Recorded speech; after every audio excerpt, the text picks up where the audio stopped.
So what happens when a standard movie review completely spirals into a digital holy war? Welcome to The Explainer. Today we're unpacking this really fierce, honestly kind of wild online collision. We're looking at an unvarnished clash between secular film criticism and fiery theological proclamations, all playing out right there in the neglected digital margins of our modern platforms.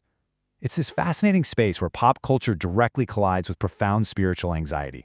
But before we map out the specific arguments today, let's just ask ourselves a fundamental question about how we actually consume culture. Think about the last time you watched a sprawling, epic film. Are the movies we watch, like Ridley Scott's iconic sci-fi masterpieces, simply entertainment, like just a bit of popcorn philosophy meant to dazzle us for a couple of hours? Or are they, as some passionately argue, actual modern arenas for active spiritual warfare? Do the stories we consume reflect a much deeper, hidden battle over how we define human existence? It's like a giant puzzle hiding in plain sight. In what looks like a totally mundane comment section, a literal battlefield has emerged. Here, two vastly different minds are colliding. On one side, we've got a British sci-fi critic armed with this very secular structural analysis. And on the other, a deeply religious digital architect who views himself as a defender of the sacred. They're locking horns over the very soul of Ridley Scott's sci-fi universe, transforming an everyday internet debate into a high-stakes ideological duel. Okay, so here's how we're going to structure our analysis of this clash today. We'll start with a cinematic battleground, move into the critic's secular lens, examine the prophetic counterattack, dive specifically into Tears in the Rain, explore the replicant soul, and finally, wrap up with modern digital mythmaking. All right, part one, a cinematic battleground. Let's establish the arena for this conflict. We're actually treating these internet comments exactly like a historical artifact. Why? Because, let's be real, the comment section is often where we find the unvarnished truth about how society actually processes ideas. We're going to impartially decode the hidden layers of meaning in this massive clash between a purely secular, critical lens and a fiercely religious one. It is such a striking example of how our shared cultural stories are interpreted in radically different ways. We are literally watching modern mythology being written and contested in real time.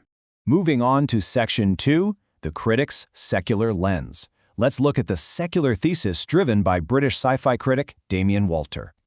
Walter's whole analytical approach relies heavily on uncovering these hidden narrative mechanisms. He actually coined this great concept called Jesus smuggling. According to Walter, this happens when creators basically hide Christian allegories and religious propaganda right inside the skin of secular science fiction or fantasy. For Walter, sci-fi is the way our technologically advanced, rational society builds its own myths, right? It's a space meant for exploring science, humanism, the cosmos. So he is highly critical of sneaking ancient theology into this genre, viewing it as an intellectual betrayal of what science fiction is actually supposed to be. You can see this frustration play out clearly when he critiques films like Christopher Nolan's Interstellar. Walter argues that these hidden religious subtexts are inherently subversive. They're designed to completely bypass a viewer's critical thinking. He contends that when audiences eventually realize they're watching a masked Christian allegory rather than a straightforward sci-fi adventure, they end up feeling tricked or, preached to by the narrative. In Walter's view, this bait and switch leads to a completely justified rejection of the film by secular audiences. Which brings us to Section 3, the prophetic counterattack. This is the antithesis, led by digital architect Kyle MacLean Smith, operating under the handle Best Tape. Now, Smith's intense pushback in the comment sections, it is absolutely not your everyday, chaotic internet trolling. The source material reveals it's a highly calculated, prophetic proclamation.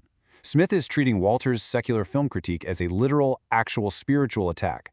From Smith's perspective, the critic is actively trying to strip the divine away from modern storytelling. Smith isn't just posting a disagreement, he is operating as a digital prophet, aggressively defending and reclaiming that sacred meaning.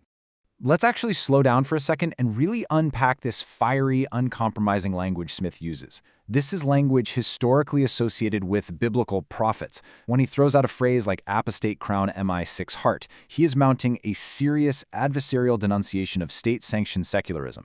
He literally views the secular analysis as a kind of spiritual espionage. He is fighting an ideological war, interpreting Walter's attempt to secularize the narrative as a direct attack on God's creation. All right, Section 4, Tears in the Rain. Let's see exactly how this dialectic applies directly to the original 1982 masterpiece, Blade Runner. This is where the debate gets hyper-specific and the tension really builds. Walter completely deconstructs the film's iconic Tears in the Rain monologue as just a historical accident of filmmaking. To him, it was a lucky, improvised fluke by the actor, Rutger Hauer, on the day of shooting, just a brilliant but random spark of human creativity. But Smith? No way. He aggressively rejects that secular, mechanistic explanation. He reclaims that artistic peak of the film as an active, divine intervention.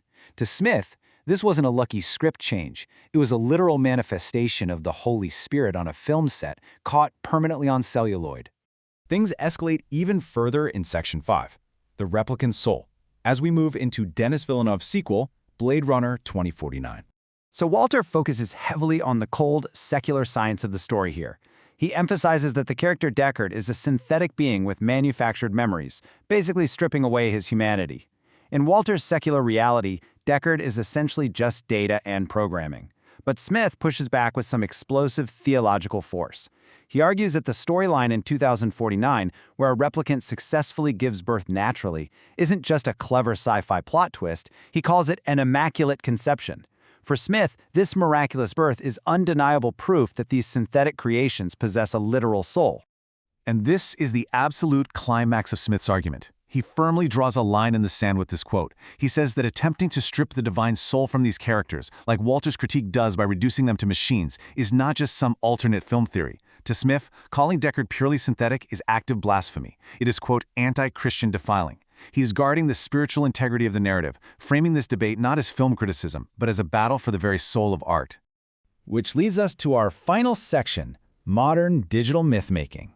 Let's step back and look at the synthesis of this entire clash. What's truly wild about this clash is how the digital platform itself reacts to it.